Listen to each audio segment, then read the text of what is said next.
So, hello guys, magandang hapon, nakakaw gabi, kung anong oras mo man ito napapanood, kaibigan, oh. Hello? Hello? Siyempre. Paaldon! Nasa kongreso na naman, nasa Quadcom. Ang kanyang mga statement, pagtatakip na naman kung sino, posibleng alam niya. Imposibleng hindi niya alam kung sinong nagpasok ng shipment ng 6.4 billion noong 2017. 6.4 billion na droga. Okay?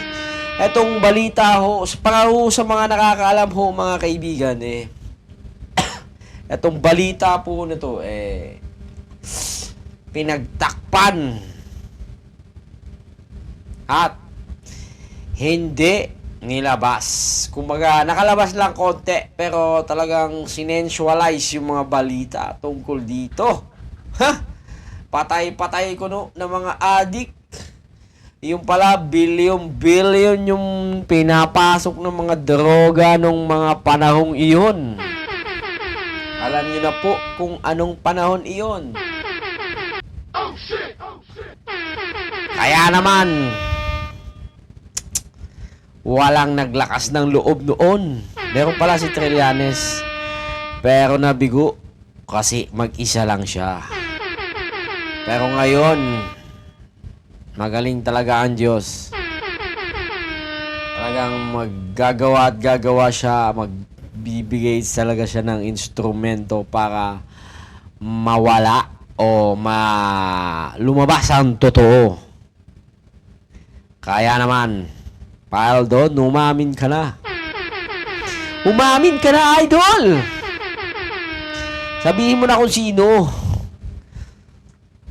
Alam na alam mo ni. Alam mo, Paaldon, Mr. Paaldon, alam na alam mo kung sino ang importer niyan.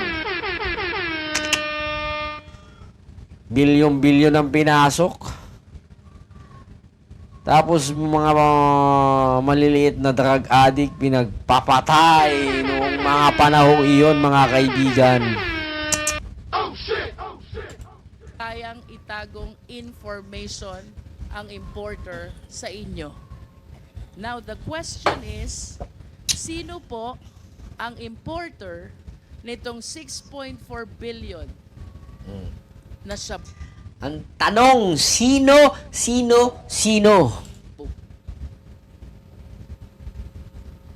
Hindi ko na po matandaan, ma'am, kung sino po yung importer niyan. Tarantado minuto.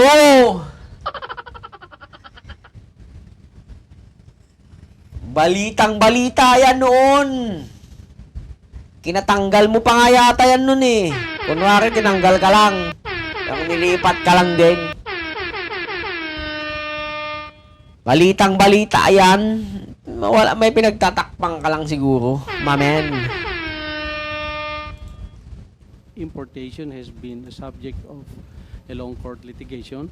I understand, Commissioner, but this is an incident which really shook the BOC, especially during your term.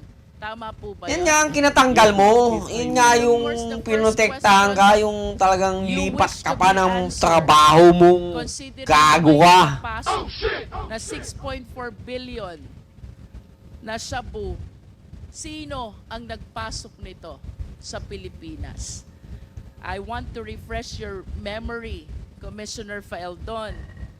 Walang makakapag-import without the importer's accreditation. Tama!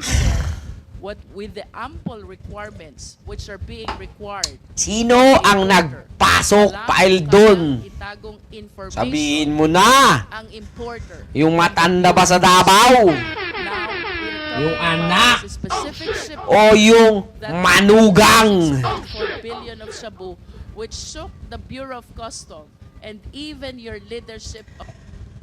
Ganito lang yan, oh. Hindi ka makasagot kasi meron kang pinagtatakpan. Sino ba? Si Taning ba yan? Alam mo, Paldon, di mo, alam mo kung sino. Ayaw mo lang sabihin. Ayaw mo lang. Of the BOC when this shabu was apprehended in the Valenzuela warehouse. Question, Commissioner, this is something na hindi mo dapat nakakalimutan. Sino po ang importer nito? Tama! Kinatanggal mo yan. Tapos makakalimutan mo, gago ka ba? Gago ka ba? I would like to be given time to check on who's the specific importer of shabu, ma'am. But the sequence of Wala. apprehension, I can relate to this. Huli ka na. I may interrupt Commissioner Faeldon. Would you agree with me if I would say that as head of the BOC, nalusutan ka ng 6.4 billion na shabu, nakapasok sa bansa, that is equivalent Correction, to hindi, 600 baka ho hindi ho nalusutan, baka ho pinalusot. Diba? The first question Di that will ba? come to your mind, sino Ako'y ang tao lang na nagdadarang answerable at natutukso being rin. the head of the Bureau of Customs?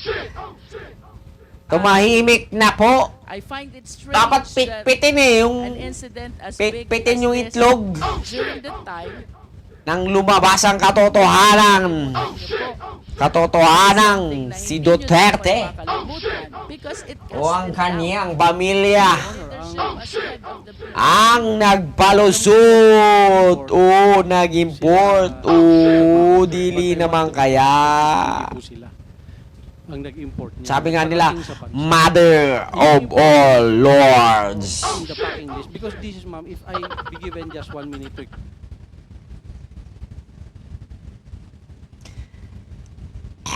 explain this, so that you are correct, ma'am, the nation has to know the truth about this. You may agree or disagree with me, ma'am, but please give me chance to. Because this has been tackled by the nation in 2017. This importation, The nation is. the Ano ba? existence of a possible Karapatang malaman ng taong bayan kung sino. came into the country was relayed to us Dali by na. Chinese customs. I received the information 10 o'clock in the evening. Ah. 2 a.m. following day, that's just 4 hours, AM? nahanap na po namin kung nasaan. So that's why I beg to disagree that nakalusot po sa amin. Hinanap ko po, ma'am, because I was given the information that there's a shabu, possible shipment of shabu na galing sa China. And the information was given to us. So, Galing I sa give China. instruction Lahat to naman ng the- droga natin yata galing sa China eh. Tapos gustong-gusto ang China. So, that Sino is ba how gusto this may China? came in. At nahanap Sino po ba ang namin, himod puwet sa China? a single kilo. Di ba mga Duterte? I think, yung sinasabing Shut. nalusutan, yes, I take the responsibility since 2017. Oh, But yun if na you nga look at eh. Huli the na eh. Constitution and Tariff Act, Nandyan there's na. a delineation of Ayaw mo the magsalita. Commission Nakalimutan and mo. Customs Collector. Lahat ng crony ni Duterte. Very specific Nakalimutan. that Nakalimutan. all Nakalimutan. shipment. So, Putang of the ina, nakalimutan na yan. ports, it is impossible for the commissioner to check every shipment. That's why it is Oh. delineated to them by the law. But it is your job. Education and authority to release all those Do it with shipments. your tauhan. It is now Diba? individual port collectors. Why did not you do that? There is a possible importation of shabu that Ah. through customs. It Isa lang ang alam natin dyan, Paaldon. Sino ba? Sino? Si Digong? Sabihin mo na. Malalaman natin yan sa mga susunod na panahon, susunod na araw, susunod na buwan, susunod na taon.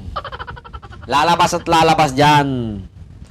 Kaya naman, adios! Hanggang sa muli! Bye-bye!